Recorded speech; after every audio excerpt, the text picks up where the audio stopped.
বিনা চিকিৎসায় বিনা টাকায় চিকিৎসা নিতে পারেন না, তাদের জন্য যেসব বোনেদের অক্ষর আমরা বিবাহ দিতে পারি না, সেই সব গরিব মশাই খেটে উদ্যোগী মানুষের জন্য আমি আমার ভাতার টাকা আমি এই পর্যটন ধামার খরচের জন্য খরচ করবো বলে আমি স্থির সিদ্ধান্ত নিয়েছি।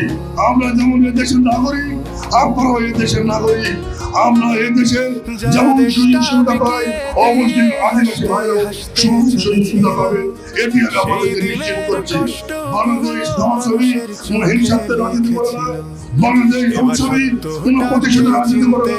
আমি আবারও বলে দিচ্ছি, এদেশের বেকারত্ব দূর করার জন্য, বিশেষ করে পর্যটন ধামাদের কেটে বেকার দূর করবার জন্য দুটি পর্যটন এলাকা আছে, একটি আমদানিনী, একটি দেবনীনী।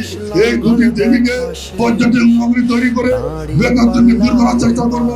সবাইকে সঙ্গে করে নিয়ে, এটি তো একা কাজ নয়, সবাইকে সঙ্গে করে নিয়ে পর্যটন ধামার থেকে চিরতরে দুর্নীতিমুক্ত করা হবে। ইনশাআল্লাহ চাঁদাবাজি থাকবে না, টেন্ডারবাজি থাকবে না।